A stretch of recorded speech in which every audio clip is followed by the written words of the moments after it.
This episode is in collaboration with Precision Fuel and Hydration. The team have been trying Precision Fuel and Hydration for fueling the long runs and recovery. Katie contacted them to help her with her Berlin training and the risk of cramp.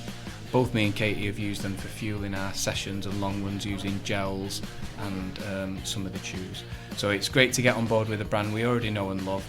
Use code LRP26 for 15% off. Welcome to episode 129 of the Local Runners podcast by runners for runners. We are your hosts. I'm Katie Kay. I'm Callum Parkinson. I'm Sean Warburton. With spring marathons close upon us, we've organised to speak with Dr Lindsay Hunt all about fueling. So Dr Lindsay Hunt is a senior sports scientist at Precision Fuel and Hydration. Originally from Australia, he's completed his Masters and PhD in environmental physiology, thermoregulation, where he investigates how caffeine influences thermoregulation and helps develop our understanding of sweat loss during running and cycling, both at the University of Sydney before moving to the UK to help lead the Precision Performance Lab at Precision Fuel and Hydration headquarters. So he's now working with some of the world's best endurance athletes on their fuel and hydration strategies, whilst also bridging the gap between sports science research and the tools athletes actually use on race day. So right now he's building those tools and examining a wealth of sweat test data with Precision Fuel and Hydration he's built up over the years, and on a mission to move hydration beyond a one-size-fits-all advice towards something genuinely personalised. Good to meet you, Lindsay. No worries. Thanks for having me. Yeah, finally sorted my audio out. Apologies for that little disturbance at the beginning there. So, I mean, everyone's building up for marathons now in the spring. So I guess this is a really timely interview for us. So thanks for joining us. And one thing is that we hear a lot of us, when you're training for spring marathons now, it's sometimes quite hard, isn't it, to practice running in warm weather. We're potentially training in cooler weather now. So how can athletes sort of prepare for that fueling strategy on race day? Yeah, so plan their fueling strategy. So that's kind of not, I guess the fueling strategy is not really relevant or doesn't really change as conditions change. So it's something that stays pretty consistent across the year. So planning your fueling strategy comes down to mostly the most you can tolerate across a range of sort of carbohydrate targets based on your duration of event and intensity that you're sort of running at. So for example, if you're racing a 2.5, 3 hour marathon, you're probably going to want to have around 90 grams of carbohydrates per hour across that marathon. And I appreciate that's probably a much higher target than most marathon runners are trying to hit these days. Or certainly what we see in the literature at the moment, but that is going to be the target. So defining that target is the first step. And then the next step is figuring out how you can carry and tolerate that amount of carbohydrates that you need. So looking at intensity. So if you're racing it versus just jogging it or even going a bit easier, and looking at the duration of your race is going to determine how many carbohydrates per hour you're going to need. Yeah, is it like a weight factor as well? So an athlete who's 60 kilos to a 70 kilo athlete in terms of that grams per carbohydrates an hour? Yeah, in practice, we do see lighter athletes consuming a smaller amount of carbohydrates per hour. So we see that across our database, but that's what's done in practice. And it's not necessarily what we recommend, because the science doesn't suggest that lighter runners would benefit any less from more fuel, and vice versa. And we don't yet know if there is a true relationship between body size and like total body carbohydrate or exogenous oxidation of carbohydrates from ingested carbohydrates. So the recommendations at the moment aren't related to body weight, and we just give grams per hour targets that are similar for people of different body sizes. But like you say, in reality, people's tolerance does tend to be a little bit different based on their body size. So larger individuals tend to be able to consume more carbs per hour more easily than smaller individuals. But again, this is something that can be trained.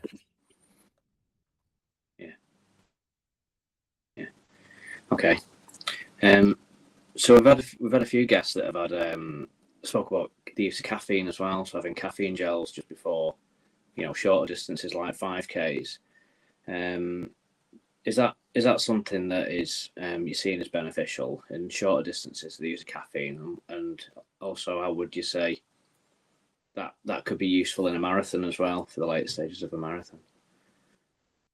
Yeah, for sure. So for a 5 or 10K, like a short event, caffeine can be super, super impactful. Its main benefit is reducing our pain threshold or increasing our pain threshold. So effectively, a 5K run is very limited by your pain tolerance. It's a very painful event. And so if you're able to increase that motivation, that drive, that pain perception, RP reduction with caffeine before a 5K, that's going to be really helpful. And similarly, across a marathon, I probably wouldn't suggest waiting. It's unless you're, a slower runner, like 4 hours plus, then maybe there'd be a recommendation to wait. But for by far the majority of marathon runners, we tend to recommend people start caffeine early, so just before they start the race, and then have that caffeine early on in that race, because it takes about 45 minutes to 60 minutes for caffeine to be fully absorbed into the body and have that full effect. So we always say have your last caffeine gel or caffeine pill more than an hour before you're planning to finish, so you can benefit from that final caffeine hit for that last hour when you're really going to want it. So, yeah. Okay. And I mean, so some people don't tolerate caffeine particularly well. Is that something you see with athletes, that caffeine works for some and not for others in terms of reducing perceived effort and also tolerance of the stomach?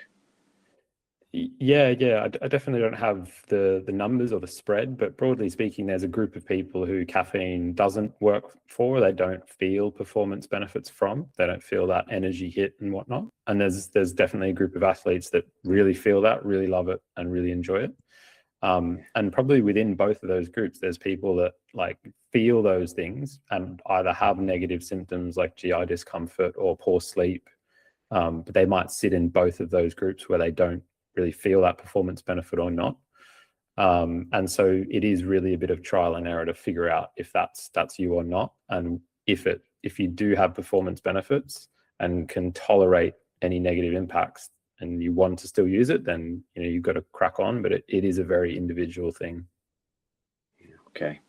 And just question really for I think we've all, the team, myself, Callum and Katie, we played around with different products in the marathon, I think what we're trying to do really is find a blend of things that work for us, and we've been working on this basis, I think, rightly or wrongly, that a mix of different types of carbohydrates is best than one single carb source.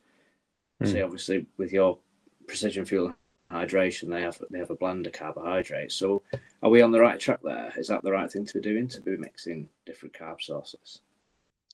Yeah, definitely. So the reason we have multiple forms of carbohydrates in gels and other products is because with just glucose alone, you can be limited by uptake. Around 60 grams per hour is kind of the theoretical limit for most people. There is some variability there, but for most people it's 60.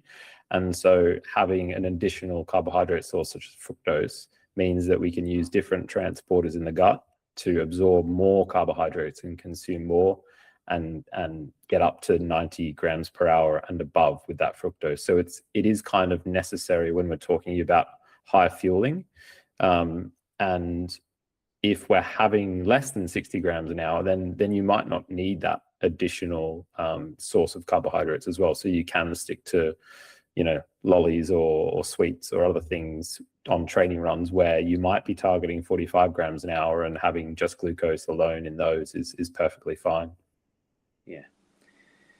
So, I mean, what I see anyway in products is generally lower price products are like maybe just glucose, and I think more expensive products are a mix of fructose and maltodextrin.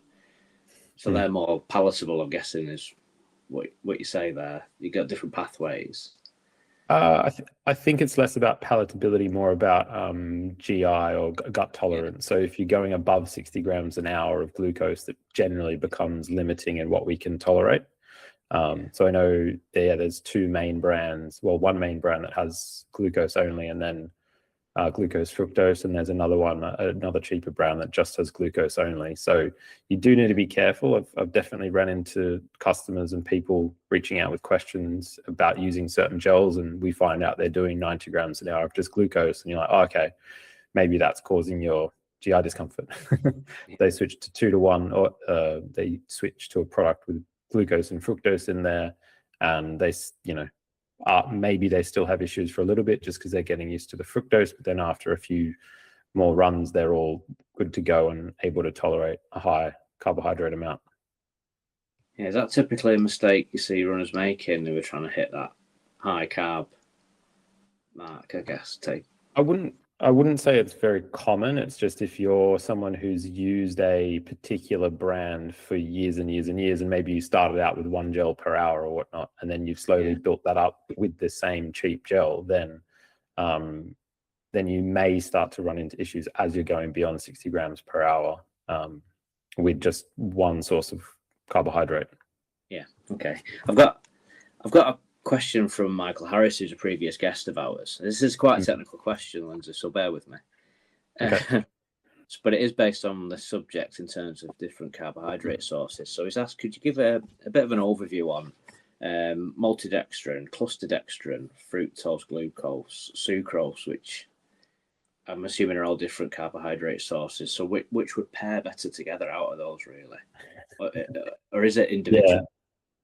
It's very good questions. I'll probably start with just talking about each of them individually. They are all different sources of carbohydrates. The majority of our products are made with maltodextrin and fructose. And so maltodextrin is probably the most common product you'll see in sports nutrition. And that's because it's quite not sweet compared to glucose only. And so it's essentially maltodextrin is a polysaccharide, so it just means multiple sugars bound together. And so glucose, when you put it next to each other in long chains, becomes maltodextrin. So when you break that down, you get individual glucose molecules. Glucose itself is a monosaccharide, so a single sugar. And sucrose is what we think of table sugar, and that is actually a disaccharide, which is made up of glucose and fructose. And fructose as well is a monosaccharide, one sugar. Clusterdextrin is a little bit different. It's essentially very, very long maltodextrin or very, very long glucose chains or chains of glucose. And the idea there is it's potentially lower GI, it takes a little bit longer to digest, and therefore maybe there's less gut discomfort, and we have a more stable increase in blood sugar when we ingest it. So, there's it's more, lower GI. Those are sort of the different types of products. They're all just simple carbohydrates, essentially. In terms of which pair better regarding gut pathways and tolerances, it really comes down to it. At low intensities, anything is probably going to be okay at low intensities and low amounts, so 60 grams per hour or less.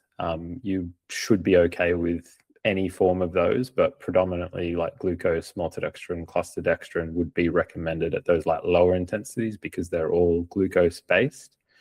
That said, you can of course have a mixture of those from different products. So ours have 2-to-1, and if you're having 60 grams an hour of carbohydrates with glucose and fructose, then you're not really going to run into issues with that fructose that's in there. It's just in there and it becomes glucose anyway, and you use it later. Certainly at higher intensities, it becomes more difficult to tolerate large amounts of glucose, and that's why we have the 2-to-1 ratio there with glucose and fructose, and other brands as well have different ratios. Up to 1-to-1, I think, is now the most, well, not the most common, but starting to become released.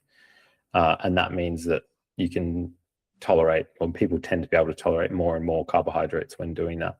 So generally there's this shift between glucose only below 60 grams per hour up to 1-to-1 glucose fructose at higher intensities. But the evidence around that is fairly limited at this point. A lot of it is, fairly new science. So we're waiting and seeing what happens there. Yeah, I mean, Michael has asked that question. He's a ultra distance runner, so it's probably going to be longer duration, lower intensity. So I can see asking that.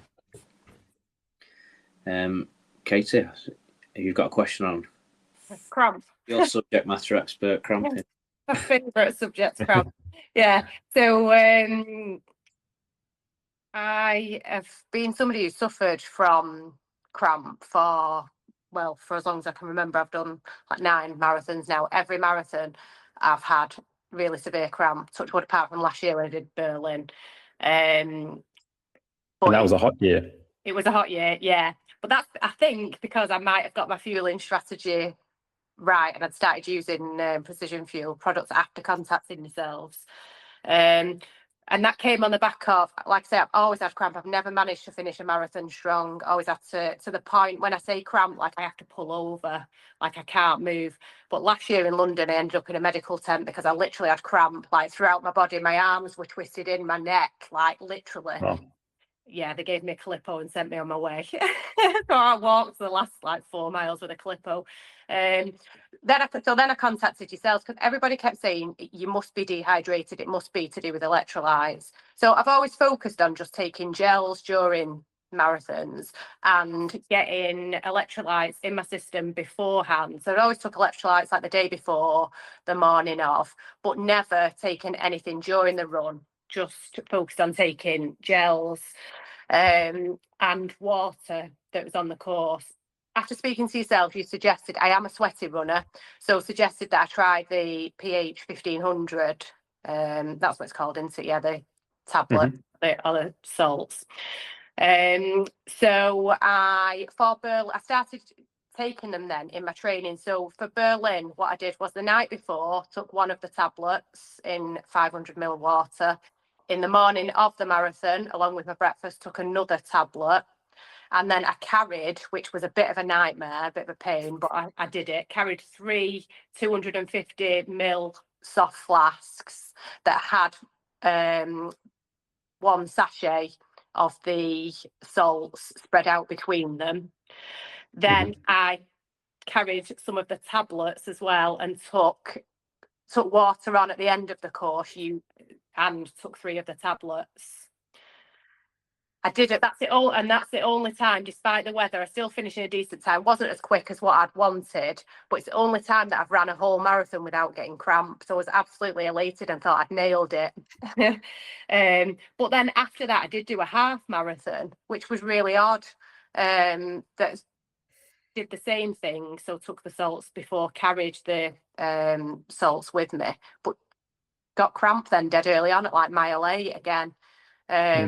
Touch wood, that seems to have been a one-off. And since I'm training, as we said before the call started, I'm training at the minute for Manchester and London, and I've been doing loads of big miles in my training. And again, I've been carrying salts with me and haven't suffered with cramp at all. So touch wood, I feel like my body's getting used to it. But I guess my question is, in terms of, is salts and kind of sodium something that, does it make a significant difference? Is it likely that the cramp is due to a lack of electrolytes, given that I am quite a sweaty runner? And have I got those numbers right, or am I still not right with the numbers that I'm using?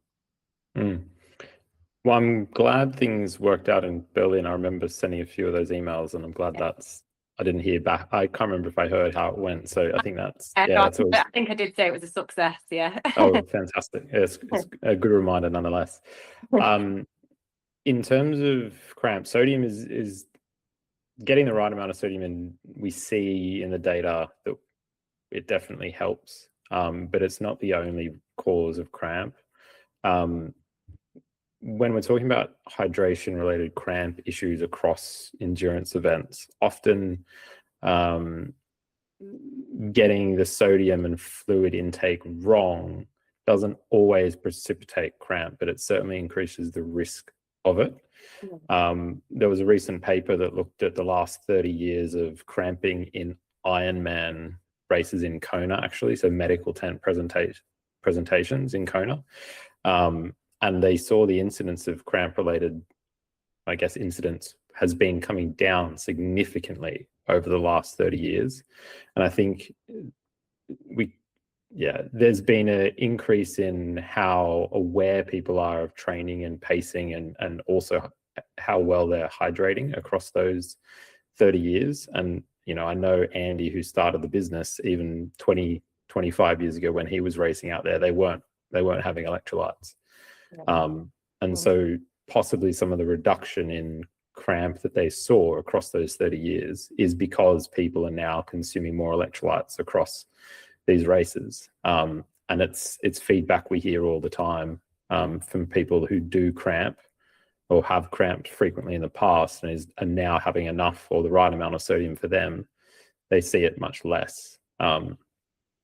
Of course, as you said, like, it doesn't mean that you're never going to cramp again if you're having some sodium, but it's going to reduce that risk. And so there's other factors that play into it. So neuromuscular conditioning, for example. So, you know, how far between your marathon in Berlin and that half was it? Was it a number of weeks? What was your training like leading into it? Because if there was a period of, let's say, a week or two where you didn't do so much recovering from that marathon and then went out and did a hard half marathon, there'd be an element of neuromuscular conditioning that was not, you know, as good as it could be. And so going out hard for that 8 miles might not necessarily have been a hydration related cramp, but it could have been a neuromuscular conditioning cramp. Yeah, So it's like 6 weeks, I think it's about 6 weeks. So it was quite soon after, in terms you know, I mean, it's on paper, it sounds like quite a long time, doesn't it, 6 weeks? But I think if you've run a marathon hard, and given that I ended up in such a state, it probably wasn't an idea to try and run a fast half marathon 6 weeks later. I don't think you realise sometimes, do you? Yeah, and I'm not saying that was a bad idea, because you can have a number of weeks where you're recovering or whatnot and not doing so much, but then to go back and do that within 6 weeks, it's not a terrible idea, but you'd need to have done some pretty decent sessions leading into that half to make sure that your muscles were able to run at that pace, at that intensity for that full distance or half distance marathon. Without causing issues. So yeah, it's unlikely that, especially if that wasn't a very hot half marathon, that would have been hydration related. But no, it was cold then. It was because it was November time. Yeah, so in that case, it's going to be way more likely to be neuromuscular conditioning.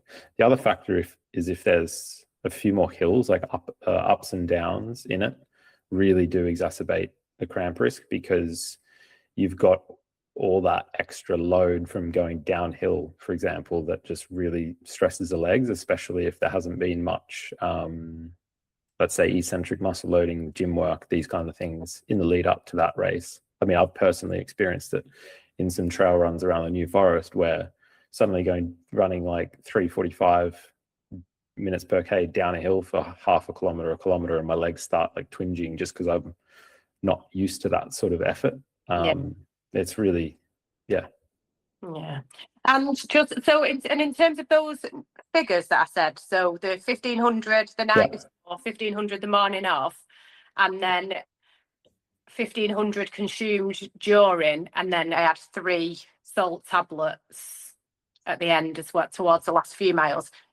Am I? Is that right in terms of like the numbers? Or... Yeah, possibly. The only way to know for sure is having a sweat test for the during ones, and to figure out how much fluid you actually had across those 3 salt capsules as well. So for very salty sweaters, you might be in that 1500 milligrams per liter range that we recommend. But for others like myself, I'm lower down around 700, 800 milligrams per liter. So I'll have much less. But everyone needs a different amount across that. So if you have a sweat test, we could figure that out and let you know that 1500 or thereabouts was the right amount. But before exercise, we do always recommend 1500 for everyone. Right. And that's because we're not trying to replace what we're losing before exercise. We're merely trying to top up the system, ensure we're starting hydrated there before we do anything. And that's similar for everybody. But then what changes between individuals is what the amount of sodium per liter of fluid that we need during exercise, because we all lose a different amount of salt in our sweat. Yeah. And is there any benefit of, obviously, like I say, I mixed the salts beforehand and carried them in the flasks, which was a pain, but at least then I knew how much water I was consuming as well. Then later I took the tablets. Some people have said to me, it's easier to just carry the tablets, and I get that. Is there any difference between the quality of the sodium that you're getting in the tablet compared to when you mix? Is it simply just that you know how much water you're consuming with it, or is there any other benefit?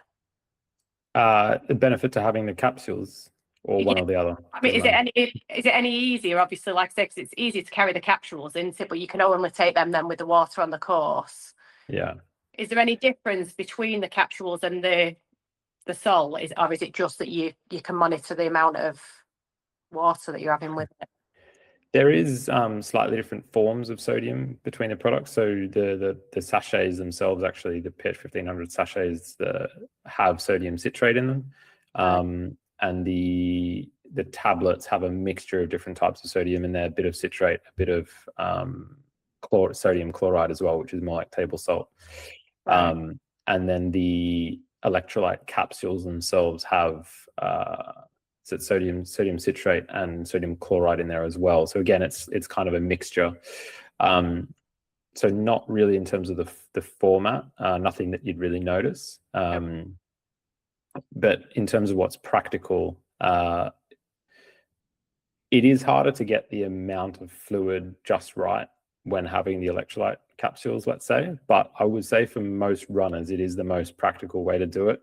Certainly what I recommend most runners to do, unless it's going to be one of those marathons that's really hot and you're going to be carrying a vest anyway, then I'd say maybe it's worth starting off with pH 1500 or whichever strength of electrolyte effervescent tablets you'd want already mixed through. Yeah, that can be a good way to start if you're already planning to do that, but I wouldn't recommend anyone does that necessarily to take that extra fluid and get that concentration right.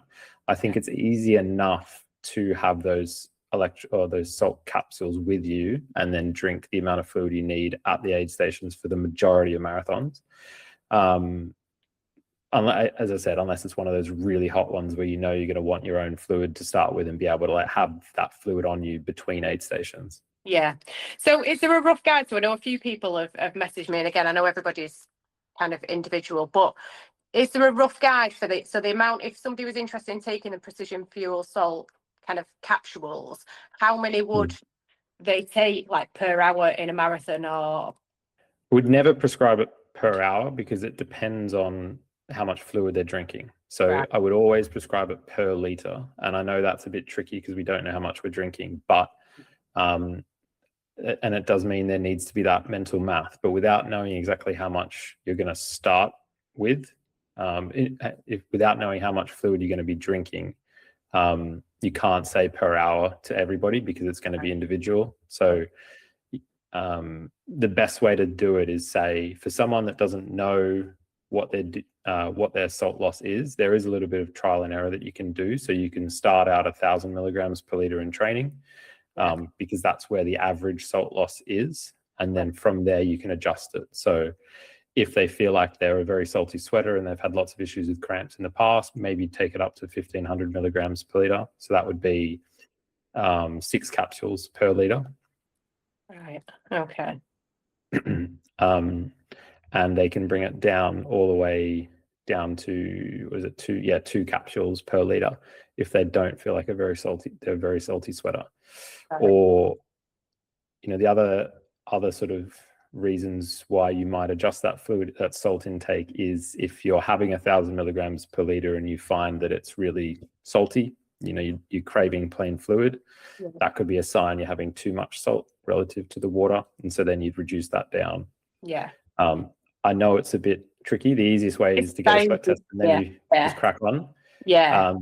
but the problem is we're all individual, and Yeah. so we need to figure that out ourselves if we don't have a sweat test. Yeah. And again, is there because you're talking about like per milligrams per litre, is there a guidance in terms of how much water in general you would advise somebody to consume?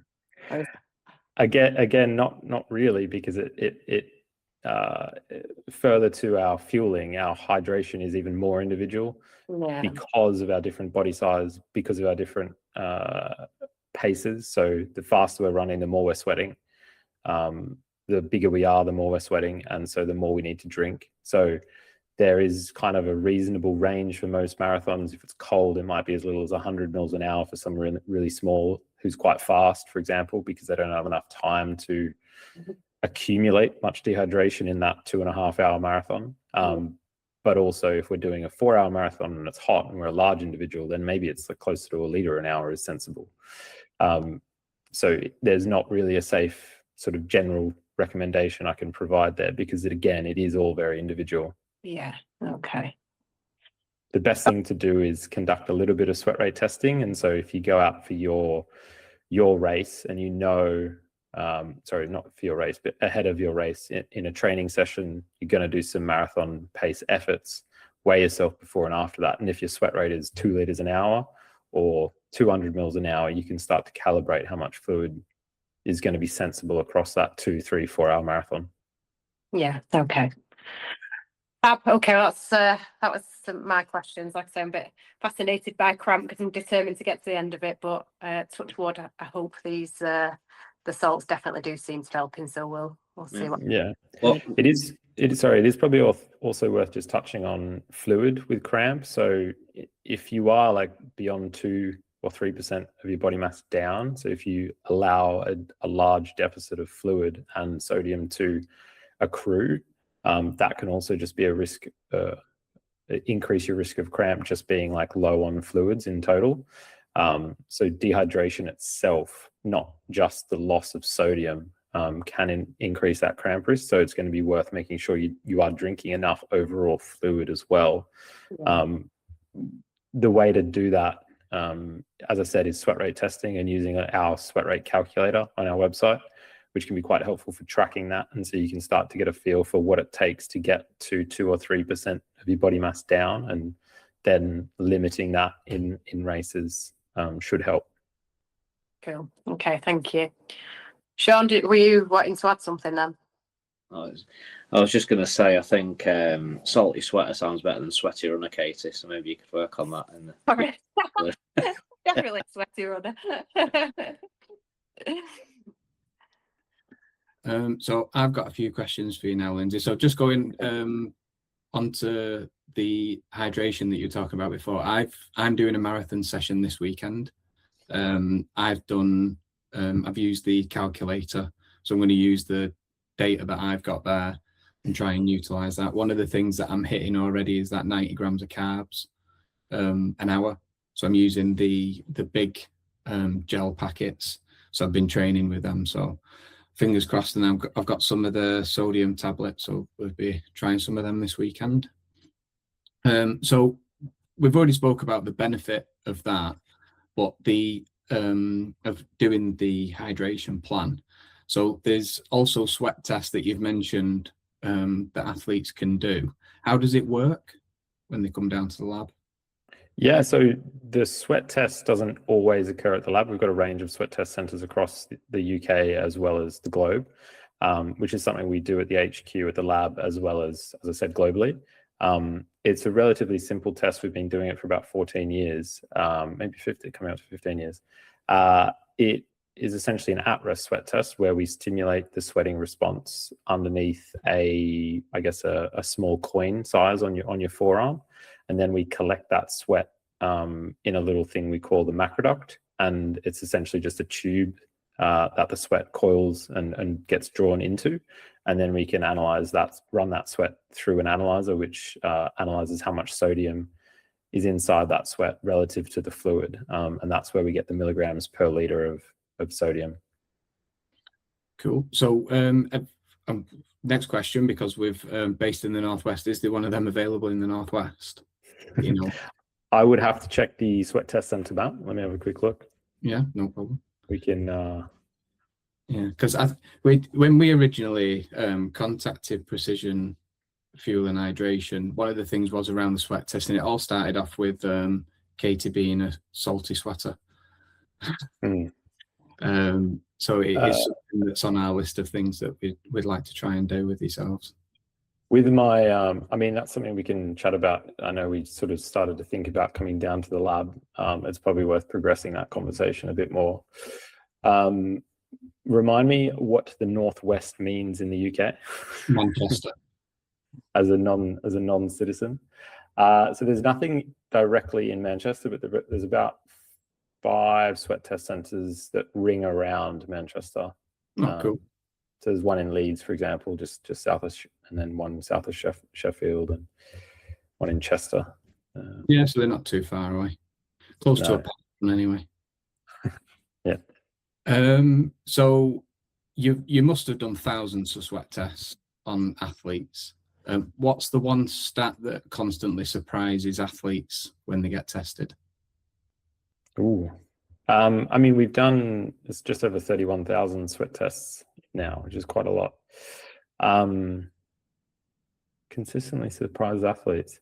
I think probably what's most surprising for people sometimes is when they get it wrong. So some people think they're really salty and they come in and they're really low, and vice versa. I think that's probably the most interesting. And so the takeaway from that is it can be hard to know which one you are. I think I've looked at the stats, and like it's like you kind of get your category right 30% of the time, no matter which category you're in, to some extent.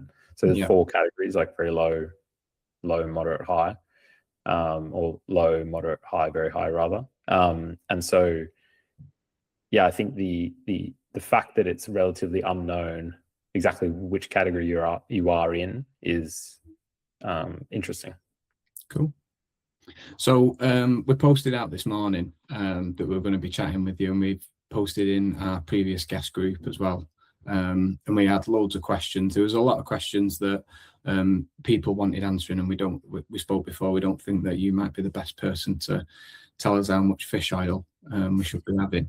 So Mike Harris sent a massive list of questions, and we really had to squash it down because we didn't say we had loads of time with you.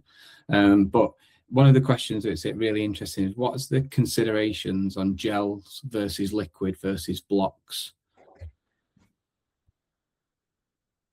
Personal preference, I would say.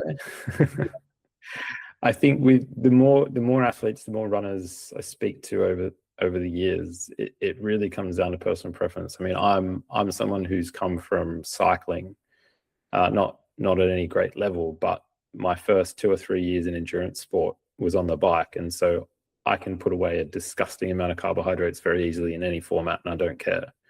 But there's people that will have some fructose in a gel and they struggle, and that's even after like 10 grams of fructose and practicing it for weeks, and at very easy intensities.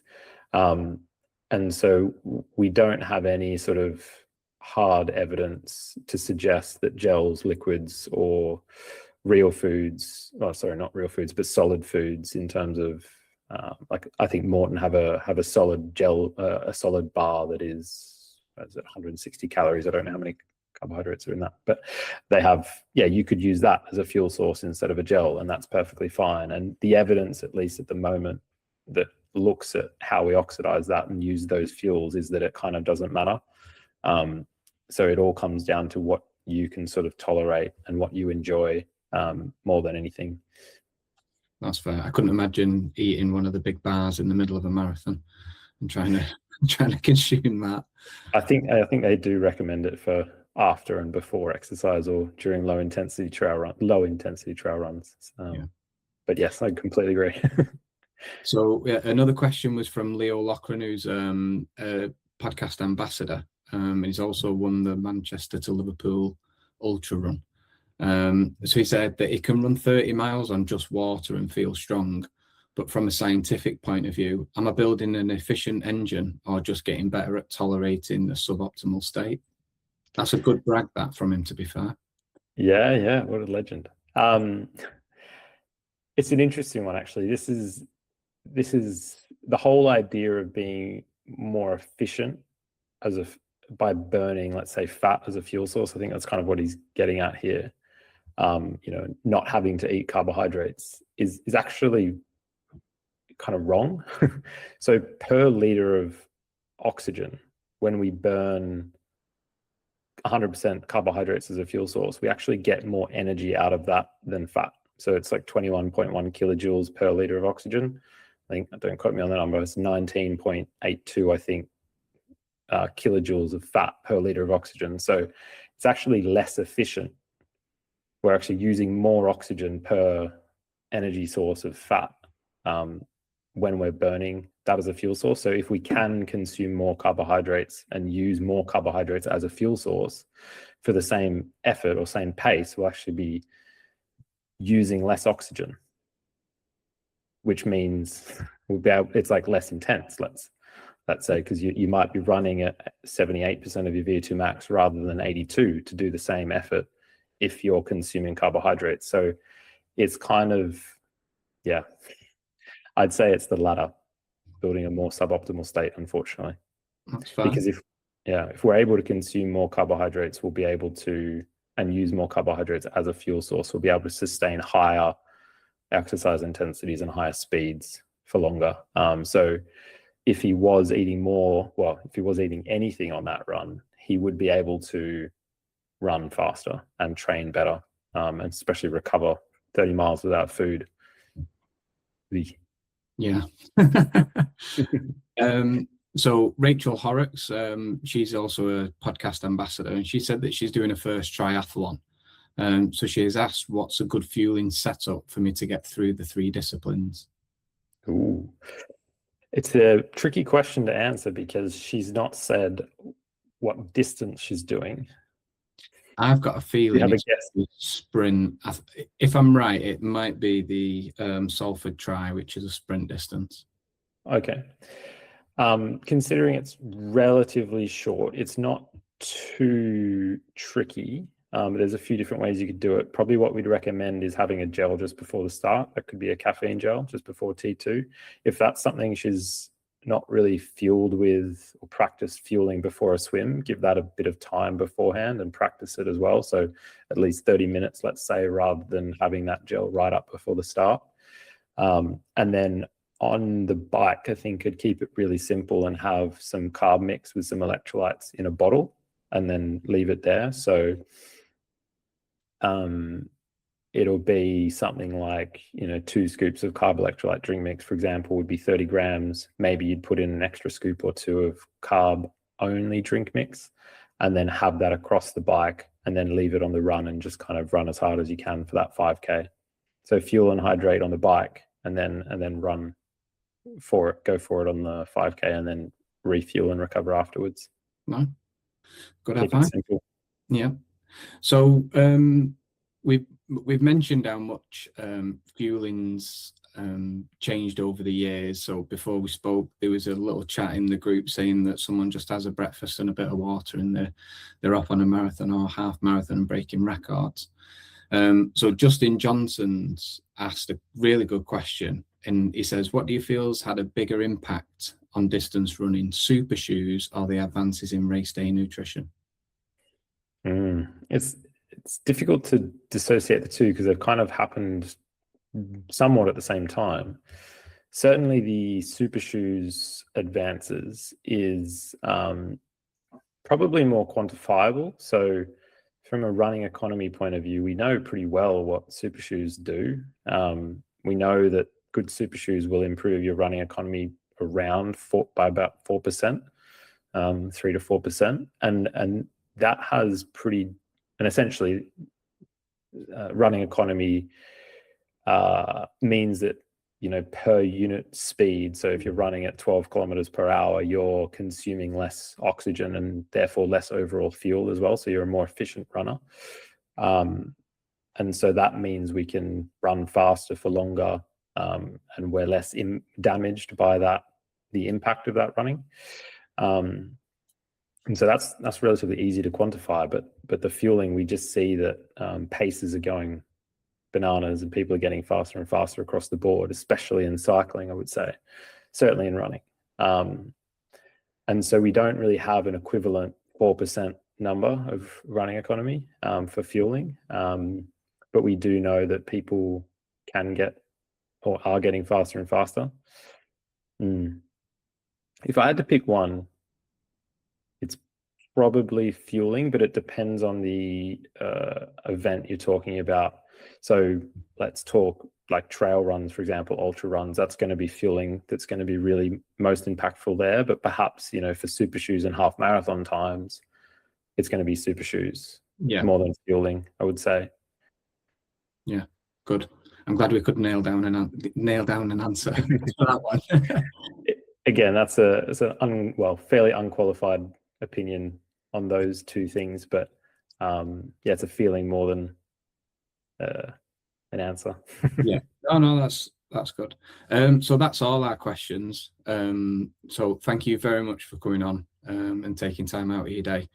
So I mentioned as well before, we've got lots of products from Precision Fuel and Hydration to give a try for the whole team. So we'll be posting stuff on that and how they're trying, and I'm going to be trying some of the sodium and the electrolyte tablets this weekend from a marathon pace session. So thank you. Fantastic. Good to hear.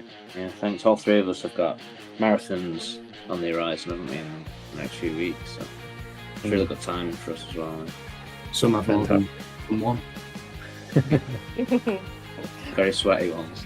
Yeah, thank you. That's it for this episode. In the next episode, we'll be discussing unpopular opinions which you posted on social, and you didn't disappoint. And remember, never try anything new on race morning. Stick to your tried and tested favourites to avoid unexpected bathroom emergencies.